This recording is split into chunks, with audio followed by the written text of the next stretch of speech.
ما عنتم حريص عليكم بالمؤمنين رؤوف رحيم. نحمده ونصلي على رسوله الكريم. اما بعد فاعوذ باللہ من الشیطان الرجیم. بسم اللہ الرحمن الرحیم. الحمد للہ رب العالمین الرحمن الرحیم مالک یوم الدین. ایاک نعبد وایاک نستعین.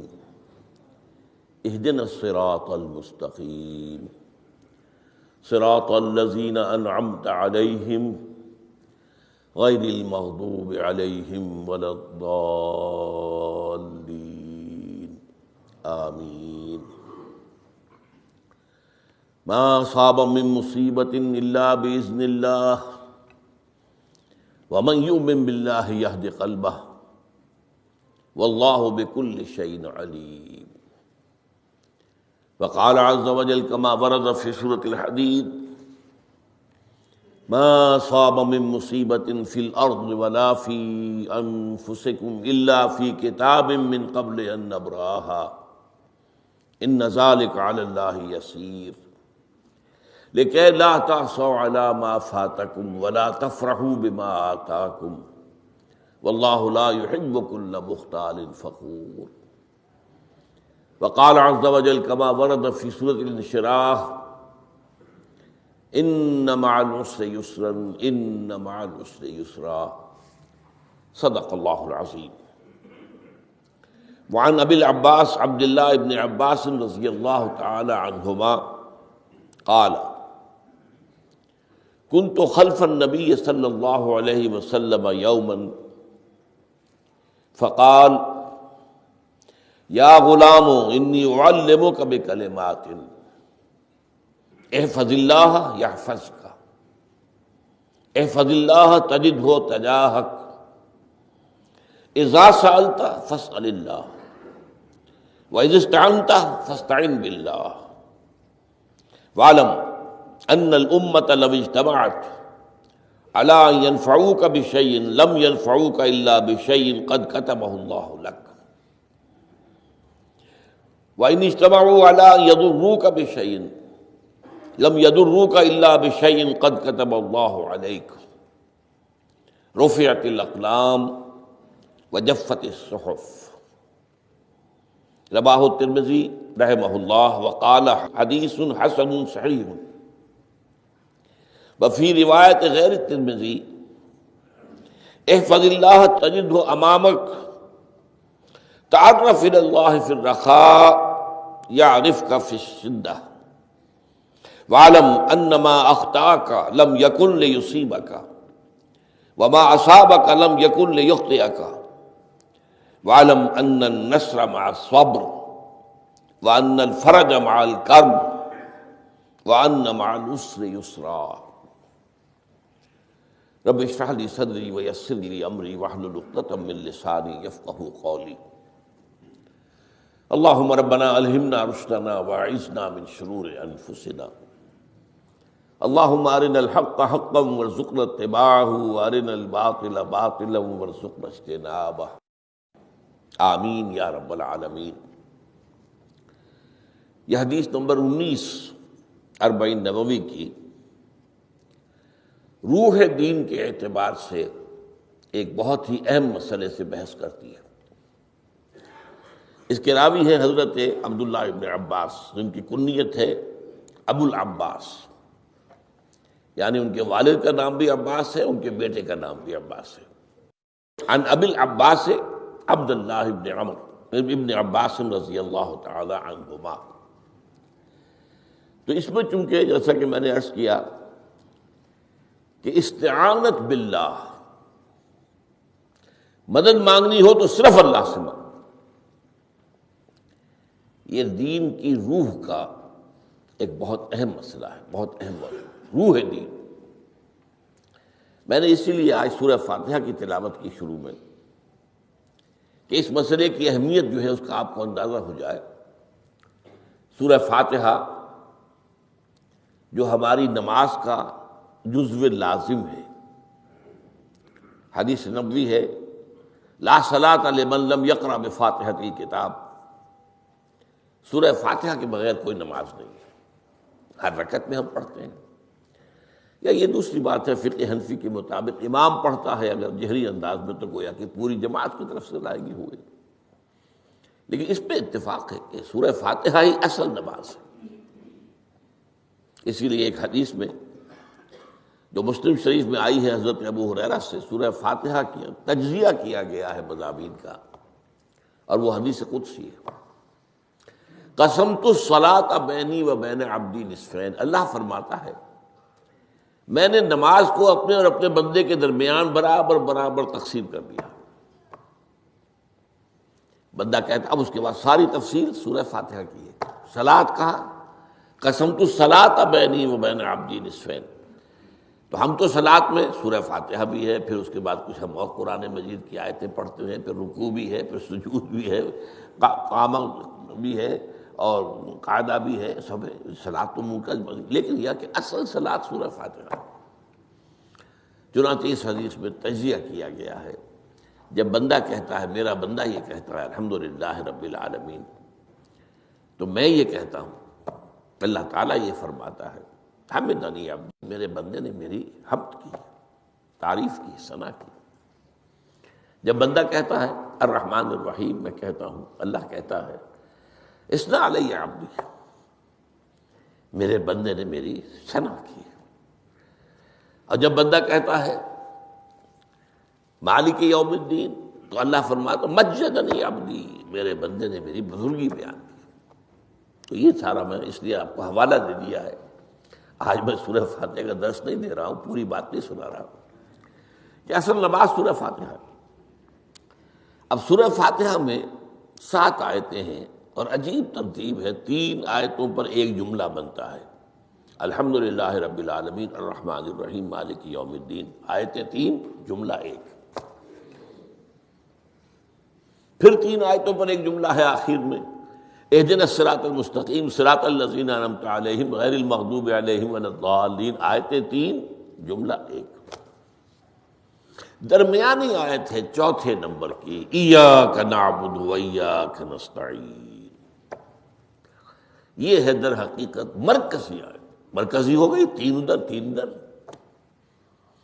پھر وہ 3 ایک جملہ، آخری 3 ایک جملہ، اور یہ ایک آیت میں 2 جملے، ایاک نعبد بھی مکمل جملہ ہے، و ایاک نستعین بھی مکمل جملہ ہے، اور یہیں پر سورہ فاتحہ کی وہ تقسیم ہوتی ہے آدھی، 3.5 آیتیں ادھر ہیں، الحمدللہ رب العالمین الرحمن الرحیم مالک یوم الدین ایاک نعبد۔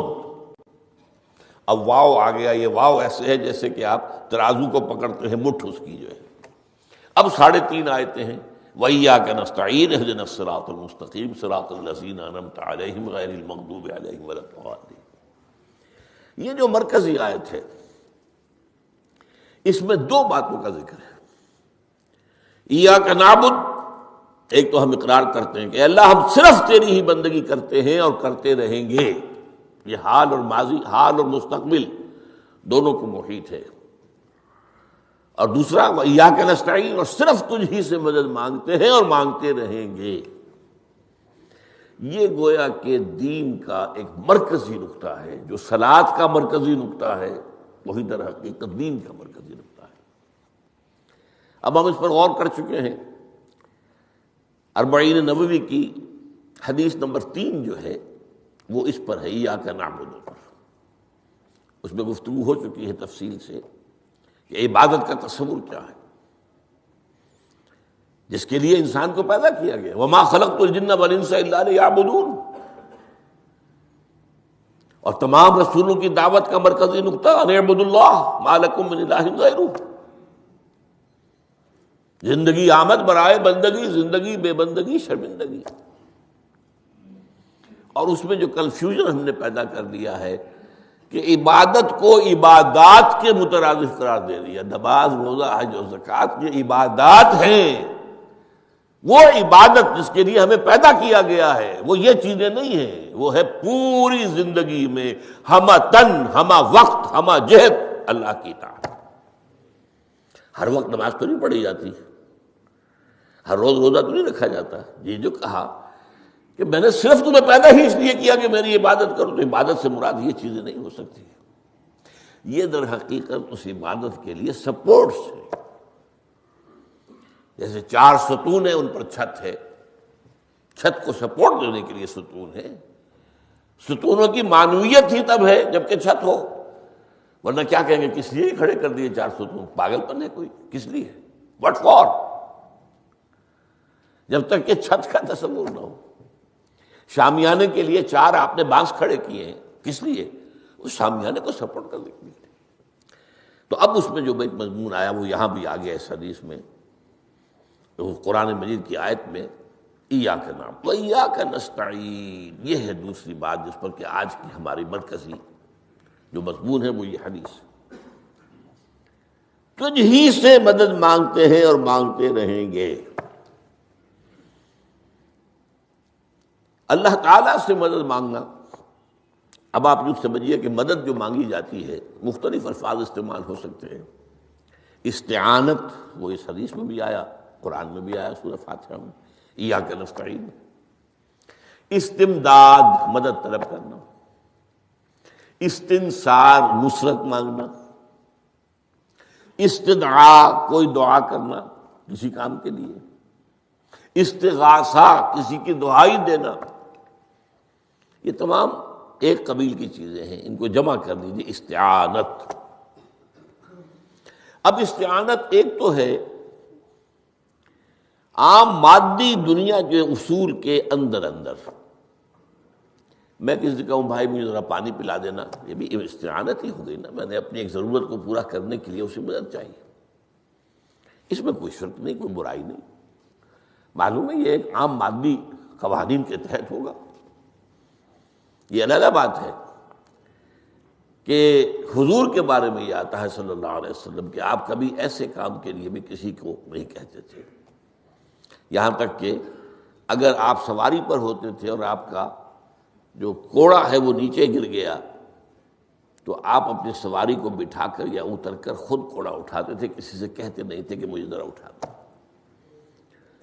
تو یہ استدعاء، استعانت، استمداد، اس میں ایک درجے ہیں، بڑے اونچے اونچے درجے بھی ہیں، لیکن عام حالات میں ہم مادی قوانین کے تحت اگر کوئی مدد چاہے کسی سے تو کوئی بری بات نہیں، اس میں کوئی شرک نہیں، اس میں کوئی کفر نہیں، اگرچہ بعض حضرات کے نزدیک اس کا ایک درجہ ہے وہ میں بعد میں بیان کروں گا، لیکن یہ کہ ماورائی انداز میں کسی غیر مرئی حقیقی یا موہومہ شخصیت سے مدد مانگنا، یہ شرک۔ غیر مرئی حقیقی فرشتے ہیں، غیر مرئی ہے حقیقی، موہومہ جنہوں نے گاڈز اینڈ گاڈیسز اور آلہہ بنا لیے، دیویاں دیوتیا بنا لیے، یہ موہومہ ہے، ان کے وہم کی پیداوار، وہ بھی غیر مرئی ہے، وہ انہوں نے تصویریں بنا دی ہیں پوجنے کے لیے، لیکن وہ یہ کہتے ہیں کہ یہ تصویریں جو ہم نے بنائی ہیں یا یہ مجسمے بنائے ہیں، بت بنائے ہیں، یہ صرف توجہ کے ارتکاز کے لیے ہے تاکہ پورا مراقبہ کر سکیں، ہم اپنی توجہ کو مرکوز کر سکیں۔ ہمیں بھی پتہ ہے کہ ان بتوں میں کچھ نہیں ہے۔ ایک عام ہندو ہے بیچارہ، عام جاہل دیہاتی، وہ تو یہی سمجھتا ہوگا کہ اسی میں ہے سب کچھ، اس بت ہی کے اندر ہے، لیکن جو پڑھے لکھے ہندو ہیں، جو تعلیم یافتہ لوگ ہیں، ڈاکٹر رادھا کرشنن بہت بڑا فلسفی تھا، جو آپ کو معلوم ہے بھارت کا صدر رہا ہے، بہت بڑا فلسفی، تو اس کی ایک کتاب ہے انڈین فلسفی پہ، اتنی موٹی موٹی 2 جلدیں ہیں اور بڑی باریک ٹائپ کی، اس میں اس نے کہا کہ ہم ان بتوں میں کچھ نہیں سمجھتے، یہ تو صرف کنسنٹریشن، توجہ کو مرکوز کرنے کے لیے ہم نے ان کو بنا لیا ہے تاکہ ان کے ساتھ ایک ذہنی اور روحانی رشتہ قائم کرنے کے لیے اپنی توجہات کو مرکوز کر سکیں۔ بہرحال یہ میں نے بتایا، ایک ہے غیر مرئی حقیقی، ایک ہے غیر مرئی موہومہ۔ غیر مرئی حقیقی میں فرشتے بھی ہیں، معلوم ہے یہاں موجود ہیں، کرامن کاتبین ہیں، لیکن میں یہ نہیں کہہ سکتا کہ ذرا میری یہ مشکل دور کر دو، اس فرشتے سے میں مخاطب نہیں ہو سکتا، یہ شرک ہو جائے۔ حالانکہ ہمیں معلوم ہے فرشتہ ہے، فرشتے تو اس وقت ہمارے اس مجمع کو گھیرے ہوئے ہیں۔ حضور کی حدیث ہے، مجتمع قوم فی بیت من بیوت اللہ یتلون کتاب اللہ ویدارسونہ بینہم الا حفتہم الملائکہ وغشیتہم الرحمہ۔ جب بھی کبھی میرے گھروں سے کسی گھر میں میرے بندے جمع ہوتے ہیں قرآن کو پڑھنے اور سمجھنے کے لیے، سمجھنے سمجھانے کے لیے، تو فرشتے ان کے گرد گھیرا ڈال لیتے ہیں اور ان پر رحمت چھا جاتی ہے اور سکینت ان پر آسمان سے نازل ہوتی ہے، اور اللہ تعالیٰ ان کا ذکر کرتا ہے فی من عندہ۔ دیکھو اے فرشتو، تم تو کہتے تھے نا کہ اے اللہ تو یہ خلیفہ بنانے چلا ہے آدم، یہ تو دنیا میں فساد مچائے گا، دیکھو وہ میرے بندے وہ کیا کر رہے ہیں۔ اللہ تعالیٰ ذکر کرتا ہے ان کا اپنی اس مجلس میں، وہ جو ملأ اعلیٰ کی مجلس ہے، جو اللہ تعالیٰ کے قریب ترین جو فرشتے ہیں ان میں۔ تو فرشتے ہیں لیکن مدد نہیں مانگی جا سکتی۔ اسی طرح اب ذرا مسئلہ دوسرا وہ مختلف ہی ہو جائے گا۔ میں نے پہلے وہ بات کی ہے جس میں اختلاف کا امکان ہی، فرشتے تو ہیں، ان پر ہمارا ایمان ہے، اور اصل میں ایمان بالملائکہ ہی کی شکل بگڑی ہے، یہ جو گاڈز اور گاڈیسز بنا لیے گئے ہیں اور دیوی اور دیوتا بنا لیے گئے ہیں اور آلہہ بنا لیے گئے، ملائکہ ہی کی۔ ملائکہ کو اللہ نے ایک ایک کام کے اوپر معمور کیا ہوا ہے، یہ پہاڑوں کا فرشتہ ہے، یہ بارش کا فرشتہ ہے، یہ فلاں کا فرشتہ ہے۔ انہوں نے انہی کو دیوتا بنا لیا، بس غلطی کیا لگی کہ ان کا کوئی اختیار بھی ہے۔ ہمارا ایمان کیا، فرشتوں کا اختیار کوئی نہیں،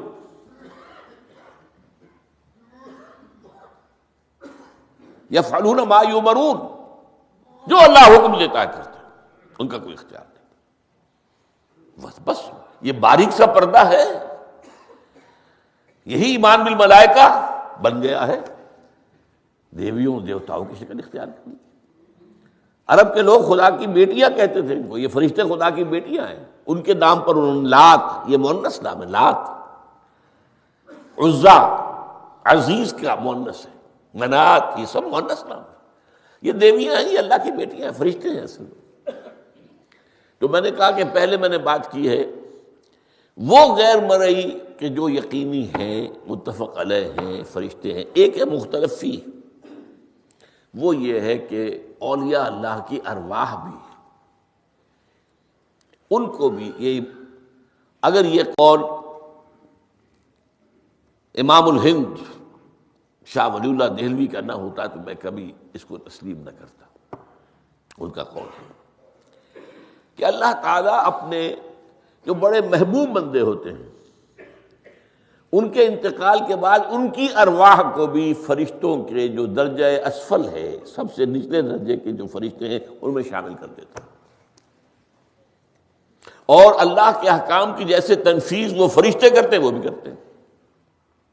اب یہ مختلف فی مسئلہ ہو گیا، سب کے نزدیک نہیں ہے ایسا، لیکن یہ کہ بعض کے نزدیک شاہ ولی اللہ کہہ رہے ہیں تو اس کو تو ہم اٹھا کر ردی کی ٹوکری میں تو نہیں پھینک سکتے بات کو، لیکن ان کو بھی نہیں پکارا جائے گا، وہ ہے، وہ بھی اللہ کی سول سروس کے اندر بھرتی ہو گئے۔ سول سروس ہے نا، اس کے کارڈرز ہیں ہمارے ہاں۔ پٹواری سے آپ چلیں گے تو ریونیو کا محکمہ جو ہے، پٹواری پر گرداور اور گرداور سے گرداور، قانون گو اور اس سے اوپر اور نائب تحصیلدار، یہ چلے گا۔ تو فرشتوں کے بھی گریڈ ہیں، طبقہ اسفل، طبقہ اعلیٰ۔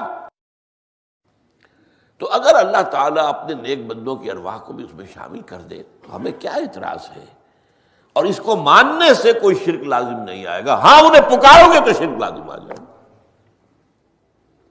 بات سمجھ رہے، باریک فرق۔ فرشتوں کو مانتے ہیں، پکار نہیں سکتے، مدد نہیں مانگ سکتے۔ اسی طریقے سے ان کو آپ مانتے بھی ہوں اگر کہ وہ ملائکہ کی آخری صف میں ان کو بھی اللہ نے بھرتی کر لیا ہے تو ٹھیک ہے، لیکن یہ کہ آپ اختلاف کریں، اختلاف بھی کر سکتے ہیں کہ اتنی بڑی بات کے لیے کوئی دلیل قرآن مجید سے ہمیں نہیں ملتی، فرض کیجئے کوئی شخص کہتا ہے، لیکن یہ کہ یہ ایک قول ہے، ایک محدث کا ہے.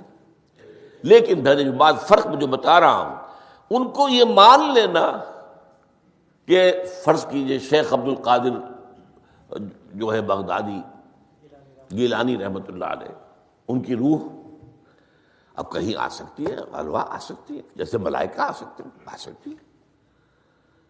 روح محمدی صلی اللہ علیہ وسلم آ سکتی ہے، لیکن ہم اس وقت محمد کو پکاریں گے نہیں.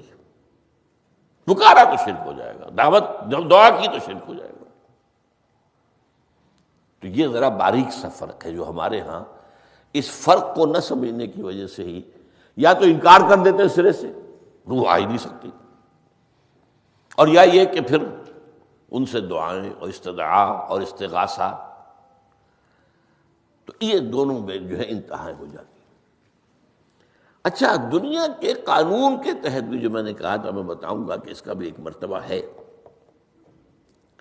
آپ نے کسی شخص سے ایک کام کے لیے کہا، وہ کام دنیا کے قوانین کے تحت ہے. فرض کیجیے آپ کسی سے کہتے ہیں میری فلاں جگہ پر سفارش کر دیجئے، میرا یہ مسئلہ ہے، 100% درست ہے، لیکن یہ کہ فرض کیجئے کہ میرا جو مدعا علیہ ہے یا جو میرا وفد مقابل ہے وہ چرب زبان ہے زیادہ، یا وہ اس نے کوئی لمبی چوڑی سفارش جو ہے فراہم کر دی ہے، تو آپ بھی میری بات رکھ دیں. وہاں قرآن مجید میں آیا ہے، سورہ نساء، من یشفع شفاعۃ الحسنۃ، اچھی شفاعت کرنا، صحیح بات، تو اس کے اندر اللہ تعالیٰ نے اجر و ثواب رکھا ہے. اب آپ نے ایک دفعہ کہا، اس نے نہیں کیا،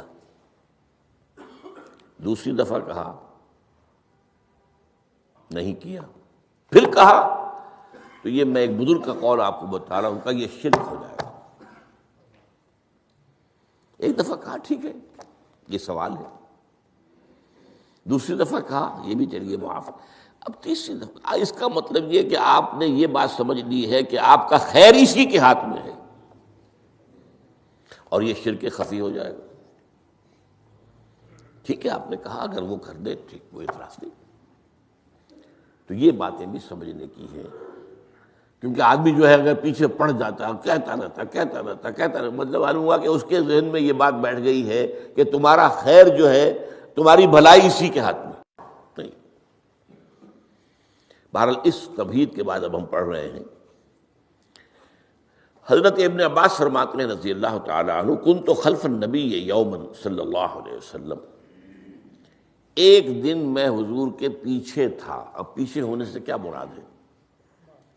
گمان غالب یہ ہے کہ سواری پر، جس کو ردیف بھی کہتے ہیں، واللہ عالم یہ بھی ہو سکتا ہے کہ چلتے ہوئے پیچھے پیچھے چل رہے ہیں ادب کے ساتھ. چچا زاد بھائی ہیں لیکن عمر میں تو بہت چھوٹے ہیں، نوجوان ہیں. اس کیفیت میں حضور نے اب ان سے خطاب کیا، یا غلام، اے نوجوان، اے لڑکے کہا، اے لڑکے، اعلمک کلمات، میں تمہیں تلقین کرتا ہوں چند کلمات. اب یہ ہے حضور کا طریقہ تربیت و تعلیم و تزکیہ. وہاں کوئی مدرسے نہیں تھے، وہاں کوئی درس کی محفلیں تو نہیں ہوتی تھی. محفل تو ایک ہی ہوتی تھی ہفتے میں، اور وہ جمعے کا اجتماع ہے. باقی حضور کی صحبت ہے، فجر کی نماز کے بعد بھی آپ بیٹھے ہیں، صحابہ بھی بیٹھ کے ہیں، کچھ گفتگو ہو رہی ہے. اسی میں تربیت، اسی میں تعلیم، اسی میں تزکیہ. وہ علیحدہ ذکر کے حلقے جو ہے وہ ضربے مارنے کے لیے یہ تو نہیں تھے. یہ تو بات کی ایجاد ہے، ان میں تو سب مانتے ہیں کہ یہ بات کی ایجاد ہے، یہ مصنون چیزیں نہیں. بہرحال حضور نے اے لڑکے یا اے بیٹے، جو بھی آپ اس کا ترجمہ کریں، میں تمہیں چند باتیں سکھاتا ہوں. مطلب کیا ہے؟ وَعَلِّمُكَ كَلِمَاتٍ، توجہ سے سنو، غور سے سنو، حفظ جان بنا لو. احفظ اللہ یحفظک، پہلا کلمہ، اللہ کی حفاظت کرو وہ تمہاری حفاظت کرے گا. اب اس سے مراد کیا ہے؟ عام طور پر سمجھا گیا ہے کہ اللہ کے احکام کی حفاظت کرو، کوئی حکم ٹوٹنے نہ پائے، وہ تمہیں تمہاری حفاظت کرے گا. اور ایک مفہوم یہ بھی ہو سکتا ہے، اللہ کو اپنے دل میں محفوظ رکھو، اس کی یاد سے اس دل کو، اس خانہ قلب کو خالی نہ ہونے دو، مستحضر رکھو اللہ کو اپنے دل میں، تو اللہ تمہاری حفاظت کرے گا، اللہ تمہیں یاد رکھے گا۔ اور حدیث قدسی میں یہ الفاظ آئے، میرا بندہ جب مجھے اپنے دل میں یاد کرتا ہے میں بھی اسے اپنے دل میں یاد کرتا ہوں۔ جب میرا بندہ کسی محفل میں میرا ذکر کرتا ہے میں اس سے کہیں بہتر محفل میں اس کا ذکر کرتا ہوں۔ اللہ کی محفل تو ملائے اعلیٰ کی ہے، ملائکہ مقربین کی ہے۔ وہ جو امیر خسرو کا شعر ہے وہ پتہ نہیں کس کیفیت میں انہوں نے کہا ہے، خدا خود میر محفل بود اندر لامکاں خسرو، محمد شمع محفل بود شب جائے کہ من بودم۔ اے خسرو، رات میں جہاں تھا وہ رات کوئی کیفیت تھی جو گزری ہے، وہ ایک لامکان کی محفل تھی۔ اب مکان نہیں ہے، لامکان ہے، مادی نہیں ہے وہ۔ اس کی محفل میں میر محفل اللہ تھا اور شمع محفل محمد تھے صلی اللہ علیہ وسلم۔ خدا خود میر محفل بود اندر لامکان خسرو، محمد شمع محفل بود شب جائے کہ من بودم۔ بہرحال اللہ کو تم اپنے دل میں مستحضر رکھو، اللہ تعالیٰ تمہیں بھی یاد رکھے گا۔ دوبارہ فرمایا احفظ اللہ تجدہ امامک تجاہک، اللہ کو یاد رکھو تو اپنے سامنے موجود پاؤ گے، جب چاہو دعا کرو۔ وہ جو بات کہا ہے کہ دل میں ہے، جب چاہو مخاطب ہو جاؤ۔ دل کے آئینے میں ہے تصویر یار، جب ذرا گردن جھکائی دیکھ لی، کہیں دور تو نہیں ہے۔ نحن اقرب الیہ من حبل الورید، تمہارے دل میں اللہ ہے تو کہاں جا رہے ہو اس کو ڈھونڈنے کے لیے؟ اپنے دل میں۔ وہ جو بے دل نے کہا ہے ستم است گر ہوست کشد کہ بے سیر سر و سمندرا، تجھے غنچہ کم نہ دمیدئی در دل کشا بچمندرا۔ بڑے ستم کی بات ہے کہ تمہارا دل کہتا ہے چلو ذرا باغیچے میں چلو، پھولوں کی سیر کرو، یہ گلاب کا پھول ہے، یہ موتیا ہے، یہ سیر۔ ستم است، بڑے ستم کی بات ہے۔ کیوں یہ ستم کیا ہو گیا اس میں؟ ستم است گر ہوست کشد، تمہاری خواہش تمہیں کھینچتی ہے کہ بے سیر سر و سمندرا، سر و سمن ذرا ان کی سیر کرنے کے لیے آؤ۔ تجھے غنچہ کم نظر، تو خود ایک غنچہ ہے، تو خود ایک پھول ہے، اللہ کا بنایا ہوا اشرف المخلوقات۔ وہ اشرف المخلوقات سے بڑا کوئی پھول ہو سکتا ہے؟ تجھے غنچہ کم نہ دمیدئی در دل کشا، اپنے دل کا دروازہ کھولو، بچمن درا، اس کے اندر جو چمن آباد ہے وہ کیا ہے؟ روح ہے۔ دل مسکن ہے قلب، قلب مسکن ہے روح کا۔ تو احفظ اللہ تجدہ امامک یا تجاہک، اپنے سامنے موجود پاؤ گے۔ اذا سألت فاسأل اللہ، اب آ گیا وہ مرکزی مضمون۔ دیکھو جب مانگو اللہ سے مانگو، غیر اللہ کے سامنے ہاتھ دراز کرو ہی مت۔ ایک حدیث میں آتا، یعنی حرام نہیں ہے، دنیاوی قواعد اصول قوانین کے تحت کسی سے مدد چاہنا، کوئی سوال کرنا حرام نہیں ہے۔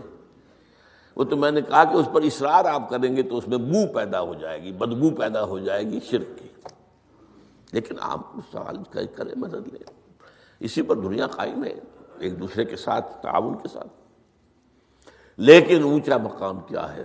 کسی سے سوال مت کرو سوائے اللہ کے، یہاں تک کہ جوتے باندھنے کا تسمہ تمہیں درکار ہے تو بھی کسی سے مت مانگو، اللہ سے مانگو۔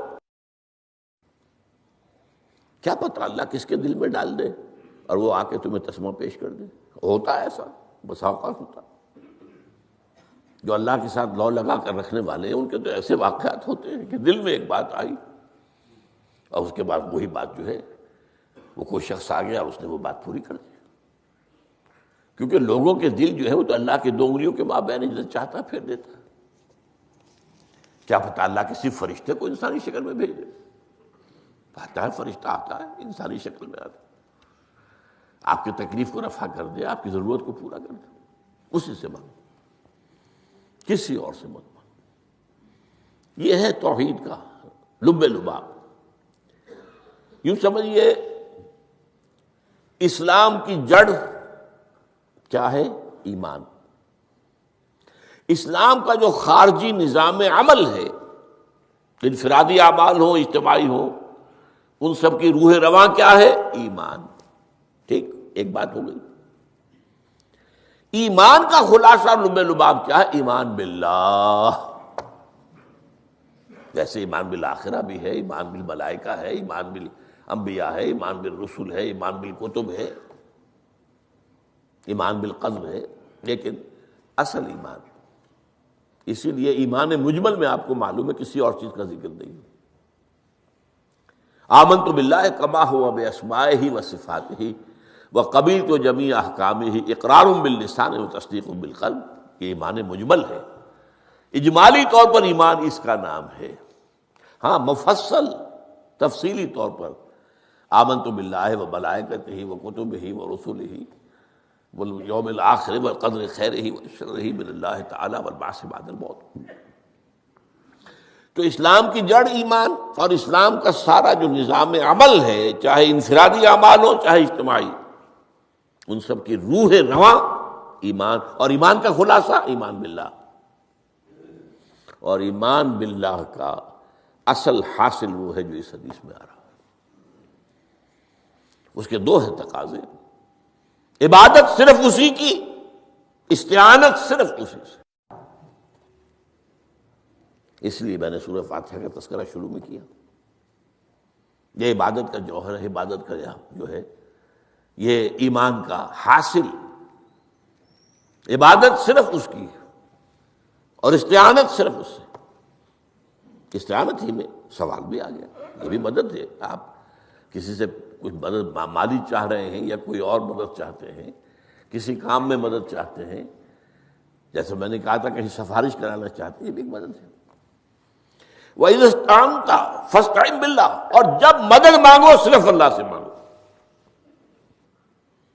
اور وہ سارے الفاظ یاد کر لیجیے: استدعاء، استعانت، استغاثہ. یہ جو غوث اعظم سے استغاثہ کیا جاتا ہے یہ تو شرک ہے. استغاثہ اللہ سے، دعائی اللہ کا. اس اعتبار سے استمداد، استعانت، استدعاء، استغاثہ، یہ سب اللہ سے، صرف اللہ سے. عبادت صرف اللہ کی، ایاک نعبد، اور استعانت صرف اللہ سے. اذا سألت فاسأل اللہ واذا استعنت فاستعن باللہ واعلم. اب یہ جو آخری ٹکڑا آ رہا ہے، حدیث نمبر 4 تھی وہ عبداللہ ابن مسعود رضی اللہ تعالیٰ عنہ، اس میں بھی مضمون جو آیا وہ یہاں پر دوبارہ آ رہا ہے. وعلم، اور اے میرے بیٹے، میرے بچے، اے عزیز، علم، جان لو، ان الامت لو اجتمعت علی ان ینفعوک بشیء. اگر سب لوگ جمع ہو کر چاہیں کہ تمہیں کسی شے کا نفع پہنچا دیں، کوئی فائدہ پہنچا دیں، لن ینفعوک الا بشیء قد کتبہ اللہ لک.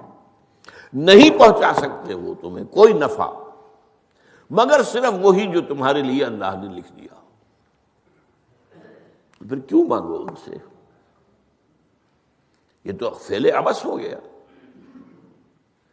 بیکار بات ہو گئی. ان کے ہاتھ میں کچھ ہے ہی نہیں. لہذا یہ جان لو، سب لوگ مل کر چاہیں کہ تمہیں کوئی نفع پہنچا دیں، نہیں پہنچا سکتے مگر وہی کچھ جو اللہ نے تمہارے لیے اگر لکھ دیا ہے تو مل جائے گا، ورنہ نہیں. آپ اندازہ کیجئے کہ جو شخص اس سطح پر آ جائے اس میں کتنا استغنا ہوگا. کسی کے سامنے پیشانی رگڑے گا اپنی، کسی کے سامنے ہاتھ پھیلائے گا، کسی کے سامنے اپنی عزت نفس کو ہتھیلی پر رکھ کر پیش کرے گا. تم نے سوال کیا تو عزت نفس تو تم نے اس کے سامنے پیش کر دی. اب وہ چاہے تو کچھ اس کا لحاظ کر لے، چاہے تو ٹھوکر مار دے تمہاری عزت نفس. یہ وہ مقام ہے. جب مانگو صرف اللہ سے، جب مدد طلب کرو صرف اللہ سے، اور جان لو اگر تمام لوگ جمع ہو کر تمہیں کوئی فائدہ پہنچانا جائے نہیں پہنچا سکتے. الا بشیء قد کتب اللہ لک وان اجتمعوا علی ان یضروک بشیء لم یضروک الا بشیء قد کتب اللہ علیک. اور اگر سب مل کر چاہے تمہیں کوئی نقصان پہنچا دے نہیں پہنچا سکتے مگر وہی کچھ جو اللہ نے تمہارے لیے لکھ دیا. اب بتائیے خوف کی جڑ کٹ جائے گی کہ نہیں؟ یہ جو ایمان جو ہے یہ خوف اور حزن دونوں سے نجات دلانے والی بات ہے. جو حقیقی مومن ہے وہ اللہ کا ولی ہے. حقیقی مومن وہ اللہ کا ولی ہے. اور الا ان اولیاء اللہ لا خوف علیہم ولا هم يحزنون. یہ اولیاء اللہ کو علیحدہ مخلوق نہیں ہے، کوئی ان کے سر پہ سینگ نہیں ہوتے، انسان ہی ہوتے ہیں لیکن حقیقی معنی میں مومن. ان اعتراضات سے جو آج ہم پڑھ رہے ہیں ایمان اس درجے کا پہنچ گیا تو اللہ کا ولی ہے. اور لوگ کو خوف کس بات کا ہوگا؟ کس سے خوف کروں؟ اس کے ہاتھ میں کچھ ہے ہی نہیں. اور اگر کچھ اللہ نے میرے لیے لکھ دیا وہ آ کر رہے گا، چاہے میں لاکھ گڑ گڑاؤں اور اس کے سامنے مجھے چھوڑ دے. اگر اللہ نے لکھا ہوا ہے وہ تو آئے گا، تو کاہے کو اس کے سامنے گڑ گڑانا، کاہے کو جبسائی کرنا اس کے سامنے. اور کسی کے ہاتھ میں کچھ ہے ہی نہیں، میرا خیر ہے ہی نہیں، کاہے کو خوشامد کروں اس کی. اور سنیے رفعت الاقلام. دیکھو نوجوان، قلمیں اٹھا لی گئی ہیں، وجفت الصحف، اور جو رجسٹر ہیں صحیفے ان کی سیاہی خشک ہو چکی ہے. یہ ہے وہ اللہ کا علم قدیم جس میں ہر شے لکھ دی گئی. اس کے قلم اٹھا لیے گئے. وہ جیسے آپ کو معلوم ہے امتحان ہوتا تھا، 3 گھنٹے ختم ہو گئے، اسٹاپ رائٹنگ، بس اب قلم رک جانا چاہیے. وہ قلم تو تقدیر کا کاتب جو ہے وہ قلم اس کا اب اٹھا لیا گیا، اور جو صحیفے جن پر کے لکھا گیا وہ خشک بھی ہو گئے. یہ تو روایت ہے جو امام ترمذی نے جس کو روایت کیا، یہ متن ان کا ہے جو ہم نے پڑھا ابھی، اور ان کا قول یہ ہے کہ یہ حدیث حسن صحیح ہے. لیکن یہی روایت اور انہی راوی سے عبداللہ ابن عباس سے رضی اللہ تعالیٰ عنہما اور بھی محدثین نے کی ہے. تو اس میں سے ایک اور متن جو ہے وہ یہاں پر امام نووی نے دے دیا ہے. احفظ اللہ تجدہ امامک، یہ تو پہلا وہ ٹکڑا تھا. وقت تو جاہک تھا، یہاں امامک ہے، مطلب ایک ہی ہے، اپنے سامنے پاؤ گے. اللہ کی حفاظت کرو، اللہ کو دل میں، اللہ کی یاد کو محفوظ رکھو، گویا کہ اللہ کو مستحضر رکھو. ذکر اللہ کے معنی کیا ہے؟ استحضار اللہ فی القلب، یہ ذکر اللہ ہے. جنہیں ہم ذکر سمجھ بیٹھے ہیں وہ ذکر کے ذریعے ہے.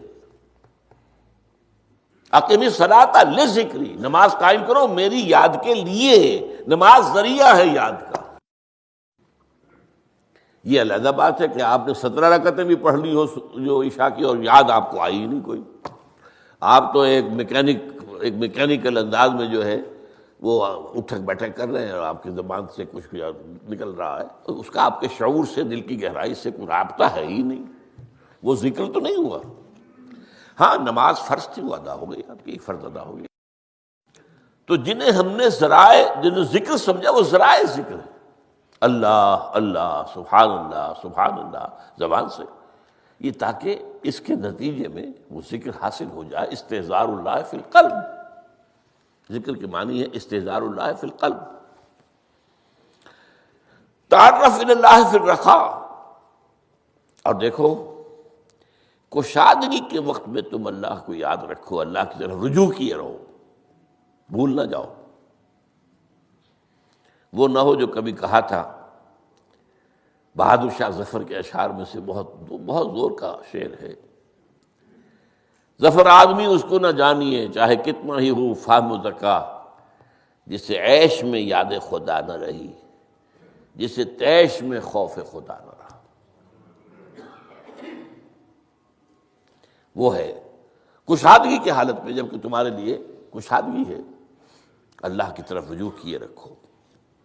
یعرف کا فی الشدہ، تو اللہ اپنی توجہ تم پر رکھے گا شدت کے وقت میں، جب تمہیں کوئی تکلیف ہے، اس تکلیف کو تم پر آسان کر دے گا۔ تکلیف تو آنی ہے، لکھی ہوئی ہے، وہ تو آئے گی، لیکن یہ کہ اللہ تعالیٰ اس کی شدت کو، ایک ہی چیز ہے جس کو ایک انسان بہت شدت کے ساتھ محسوس کر رہا ہے، دوسرا آدمی اتنا نہیں محسوس کر رہا ہے، احساس کا معاملہ ہوگا نا۔ وہ تو اصل میں اگر انسان کی نروز کٹی ہوئی ہے تو احساس ہوگا ہی نہیں، سرے سے ہی نہیں ہوگا۔ تو اس اعتبار سے اللہ تعالیٰ تمہارے لیے وہ شدت کی کمی کر دے گا۔ وَعْلَمْ أَنَّمَا أَخْطَأَكَ لَمْ يَكُنْ لِيُصِيبَكَ، اور جان لو جو چیز تم سے چھوٹ گئی ہے، رہ گئی ہے، وہ ہرگز تمہیں ملنے والی نہیں تھی۔ اب آپ نے کسی ملازمت کے لیے درخواست دی ہے، درخواستیں مانگی گئی ہیں، اپنی سی محنت کر لی، نہیں ملی ملازمت، اب آپ بیٹھے ہوئے افسوس میں، رنج میں، غم میں، فلاں نے یہ کر دیا، فلاں نے یہ کر دیا، وہ فلاں جو ہے بڑی تکڑی سفارش لے آیا تھا، فلاں نے رشوت دے دی۔ چھوڑو میاں اس کو، وہ تمہارے لیے نہیں تھی۔ کاہے کو اپنے ذہن کے اندر یہ کھچڑی پکا رہے ہو بیٹھے ہوئے؟ خواہ آپ شاید سوء ظن میں بھی مبتلا ہو رہے ہو، کسی نے نہ رشوت دی اور آپ سمجھتے ہو کہ رشوت دی ہے اس نے۔ یہ ساری چیزیں جو ہے، ساری سیئات، ان کی جڑ کٹ جائے گی۔ وَعْلَمْ أَنَّمَا أَخْطَأَكَ لَمْ يَكُنْ لِيُصِيبَكَ وَمَا أَصَابَكَ، اور جو چیز تم پر آ گئی، لَمْ يَكُنْ لِيُخْطِئَكَ، ہو ہی نہیں سکتا تھا کہ وہ تم پر نہ آتی۔ یہ کر لیتا تو ہو جاتا، شاید یہ کر لیتا، میں نے ٹیکا پہلے لگوا لیا ہوتا تو یہ بات نہ ہوتی۔ بھائی وہ جو ہونا تھا وہ ہونا تھا۔ اب یہ وہ چیز ہے جس سے انسان میں کیفیت پیدا ہوتی، تسلیم و رضا۔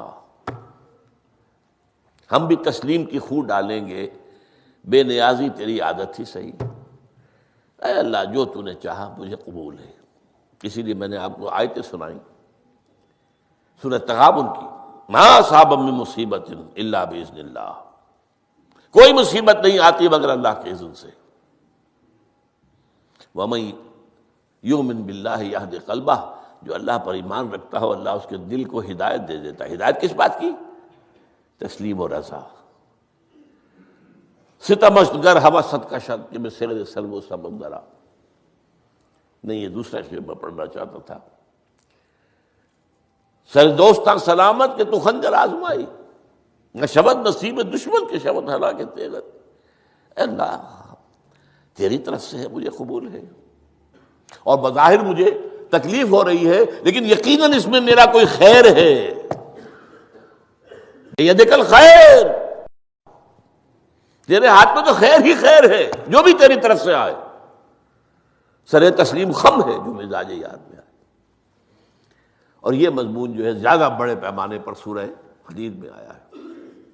ما اصاب من مصیبت فی الارض ولا فی انفسکم الا فی کتاب من قبل ان نبرأھا، کوئی مصیبت نہیں آتی نہ تمہاری جانوں میں نہ زمین میں، زمین میں زلزلہ آ جانا، سیلاب آ جانا، کچھ اور زمین کا دھنس جانا، یا یہ ہے کہ تمہاری جانوں میں کوئی بخار ہو گیا، کوئی اور تکلیف ہو گئی، اچانک معلوم ہوا کہ صاحب جو کینسر ہے، اور کینسر بھی اب 3rd سٹیج کو پہنچ چکا ہے۔ لیکن جو بھی آیا ہے وہ اللہ کے علم قدیم کی کتاب میں پہلے سے لکھا ہوا ہے، فی کتاب من قبل ان نبرأھا، یہ ایک کتاب میں درج ہے اس سے پہلے کہ ہم اسے ظاہر کریں۔ اس کا نتیجہ کیا نکلنا چاہیے؟ لیکن لا تاسوا علی ما فاتکم ولا تفرحوا بما آتاکم، افسوس نہ کیا کرو جو تم سے جاتا رہے، چھوٹ جائے، کوئی عزیز فوت ہو گیا، کوئی موقع ہاتھ سے نکل گیا، ارے بھائی میں چوک گیا، بڑا موقع تھا، اب اس پر افسوس کر رہے ہیں۔ نہیں جو چیز دیکھیں لا تاسع علی ما فاتک ولا تفرح بما آتاک، جو اللہ تمہیں دے دے اس پر اتراؤ مت. وما اصابک لم یکن لیخطئک واعلم ان النصر مع الصبر، اور جان لو اللہ کی مدد صبر کے ساتھ آتی ہے، جو آئے اس کی طرف سے جھیلو. زبان پر کلمہ شکوہ اور شکایت نہ آئے، اللہ سے شکایت نہ آئے، تسلیم و رضا، جو تیری رضا ہے. تیری صحت ہمیں منظور ہے، لیکن اس کو مولانا محمد علی جوہر ایک مرتبہ جیل میں گئے، ایک بیٹی بیمار ہوئی، فوت ہو گئی. اس کے بعد دوسری مرتبہ پھر جیل میں گئے، دوسری بیٹی کو وہی بیماری ہوئی. جیل میں اطلاع ملی کہ بیٹی کو یہ بیماری ہو گئی ہے، تو خط لکھا ہے اشعار کی شکل میں. اس کا آخری شعر یہ ہے، تیری صحت ہمیں منظور ہے لیکن اس کو نہیں منظور تو پھر ہم کو بھی منظور نہیں. ہم تو چاہتے ہیں میں بیٹی کے تجھے شفا ہو جائے، اسے منظور نہیں تو پھر ہمیں بھی منظور. وَاعْلَمْ أَنَّ النَّصْرَ مَعَ الصَّبْرِ وَأَنَّ الْفَرَجَ مَعَ الْكَرْبِ. فرج، فراخی، کھل جانا کسی چیز کا، یہ ہے کرب کے ساتھ، تکلیف کے ساتھ. تکلیف ہوتی ہے ساتھ. اللہ نے قانون بنایا ہے دنیا کا. اب آپ اندازہ کیجئے بچے کی ولادت میں ماں کو کتنی تکلیف اٹھانی پڑتی ہے. آج کل تو فیشن ہو گیا ہے، سیدھے سیدھے جاؤ آپریشن کراؤ، تکلیف سے بچ جاؤ. لیکن یہ ہے کہ یہ بھی آپ کے علم میں ہوگا، وہ ساری تکلیف جیسے ہی بچے کو لا کر ماں کے برابر لٹایا ہے، ساری تکلیف ختم، پھر جو راحت اس سے میسر آتی ہے. ان الفرج مع الکرب وان مع العسر یسرا، اسی لیے میں نے وہ آیتیں بھی پڑھی تھی، ان مع العسر یسرا ان مع العسر یسرا. اس دنیا میں یہ اللہ نے نظام بنایا ہے، سختیاں جھیلنی ہی ہوں گی. لقد خلقنا الانسان فی کبد، ہم نے انسان کو پیدا کیا مشقت کے اندر، مشقت تو کرنی پڑے گی. کسی کی جسمانی مشقت زیادہ، کسی کی ذہنی مشقت زیادہ، مشقت سے چارہ کسی کو نہیں.